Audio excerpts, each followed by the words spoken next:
Hey guys, and welcome back to another video. So first, I just want to take a moment to welcome the newest members of our fam.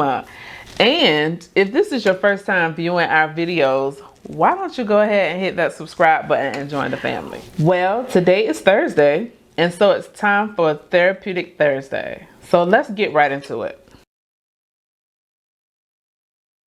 Okay, so grief is a very complicated and also fragile subject to tackle.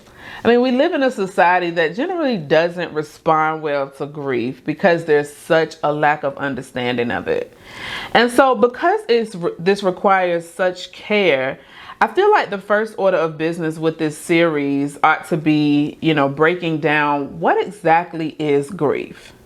And I mean, we do need a proper understanding of what exactly it is if we're going to, recognize it and be able to act accordingly, right? Just so that you have a clear pathway of where we're going in this video, I'm going to discuss 4 things. 1, we're going to define grief. 2, within defining grief, I'm going to discuss various types of grief. 3, I'll talk about various reactions that grief can cause.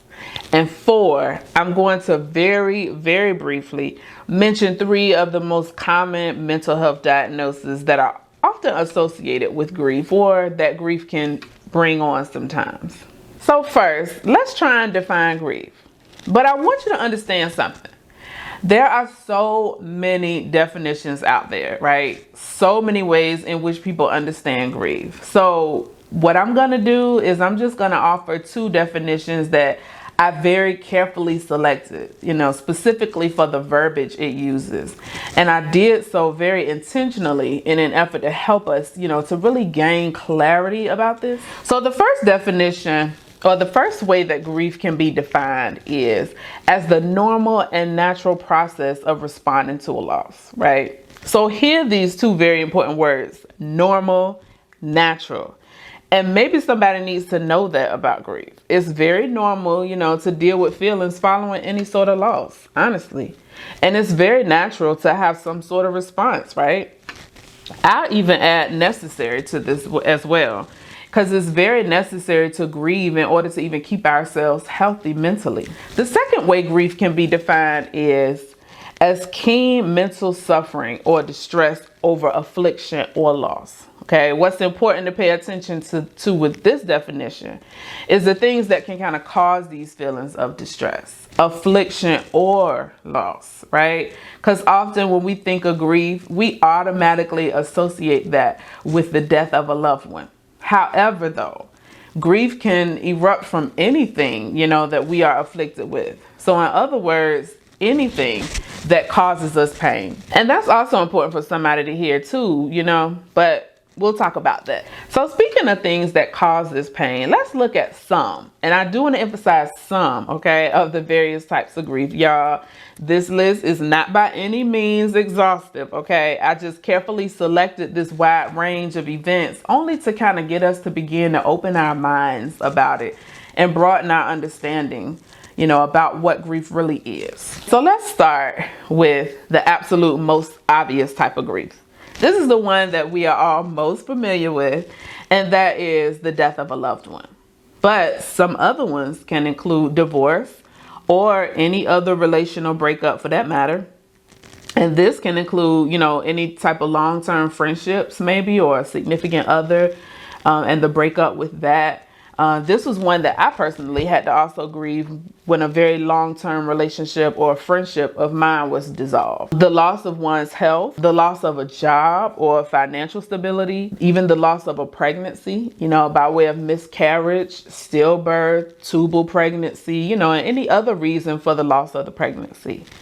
Even learning of infertility. And this is important because it emphasizes the loss of a dream, which can actually be pretty powerful. A pregnancy can also be a source of grief, especially one that is following a loss. So, I have experience with that one. Retirement, even the death of a pet can be considered. And I don't even want us to minimize the importance of that one because for so many people, their pets are legitimate members of their family and maybe even a very significant source of comfort in a lot of cases. Then you have the loss of a cherished dream, such as a business or maybe even a desire of some sort, like we talked about with the learning of infertility, illness, and any sort of catastrophic event like a fire. And I would also like to insert with this one, this pandemic. This pandemic is in fact a major source of grief for a lot of us. I mean, think about it. Having so much of our freedom taken away from us and so much of our, regular routines and traditions of all sorts, that's a major source of grief. But because so many of us don't even see these little deaths as sources of grief, we're more easily and apt to overlook it. And lastly, there's the loss of tangible items. And again, I don't even think we should minimize the significance of even material things to some people. What I think about with this one is, to tragically lose something maybe that was a large part of your family or that was passed down from your elders. It might have been a significant piece, within the family. Now, again, this list is not meant at all to be exhaustive, but in order for us to truly understand grief, I think that we must really begin to kind of open our minds and just broaden our understanding, of what type of things cause this distress. I mean, after all, so many of us are probably grieving right now and don't even realize it, until it's years later and it's causing major problems in other areas of our lives. And I mean, we have no idea why or what's really even going on. So, I mean, I want you to add to this list comfortably as you see fit, knowing that it can really include any affliction or loss that hits us. So with grief, there are a few different categories of reactions that it can cause. So there are physical reactions. Okay, that can include things like sleeping problems, changes in appetite, sobbing, indigestion, headaches, lethargy, and I mean a host of other physical ailments as well. And then there are emotional reactions that are common.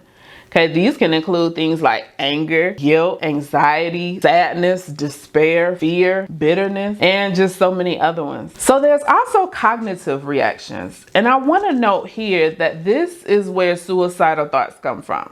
Okay, and so this set of reactions also can include things like short-term memory loss, the suicidal thoughts, difficulty concentrating, confusion, just so many more. And then there are behavioral reactions. So some of these can include things like always blaming others for things, the avoidance of people and situations, neglecting ourselves, acting out. A major one in this category is drug and alcohol use, and just so many more. So the last one I'll cover is spiritual reactions. Now, what's most significant with this category is that this is where that infamous why question that I mentioned in the last video stems from. Okay.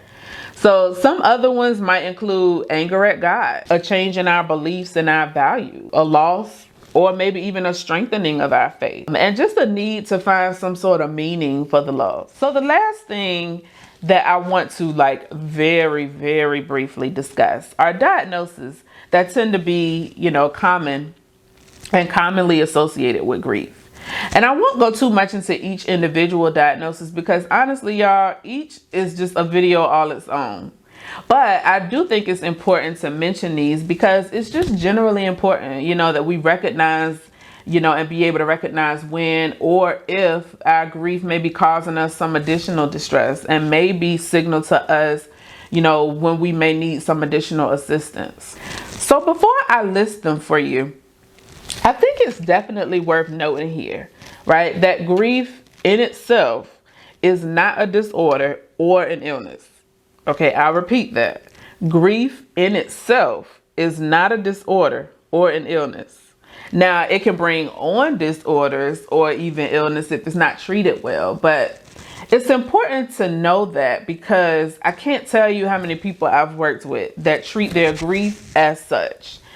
And it just is another one of those things that just makes grief misunderstood, more complicated, and therefore it just, it gets mishandled and even neglected in a lot of cases. So the first of three that I'll mention is PTSD.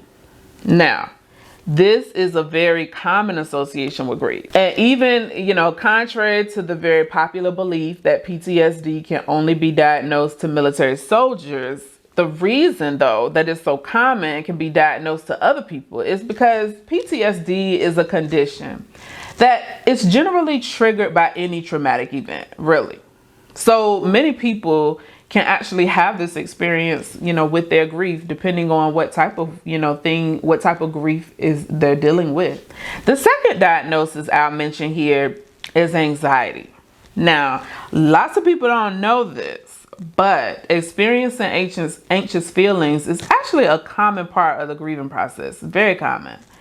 And it's pretty simple as to why. I mean, think about it. When you suffer a loss, the effects can honestly, y'all, just feel paralyzing, right? And then so grieving people will often feel that, they've lost some sort of safety or even control in their life. And then it causes them to panic and worry excessively, over a number of things, really. Now, the last one I'll very briefly mention is depression. Now, the reason that this is so prevalent within the grieving community is that at some point in everyone's grief journey, you just begin to really realize and feel the true extent and the brunt of that death or that loss. And so for lots of people, this can just be flat out overwhelming. All right, y'all. So I know I've shared a ton of info with y'all today. And believe me, I mean, we'll end up coming back around to a lot of it. But I really just wanted us to have a really thorough understanding of grief and an expanded understanding. But if you need any information that was, in this video, just play the video back, as you need to. And also, even if you know somebody who may need to hear this info, please feel free to share this video. And as I've mentioned to you in my Therapeutic Thursday introduction video, if you do feel triggered by anything that we've talked about, please don't hesitate to ask for help. I mean, it's okay. It really is. Well, guys, if you've enjoyed this video, why don't you give it a thumbs up, okay? And until the next time, take some time and take care of yourself, okay? Enjoy your weekend. Bye, guys.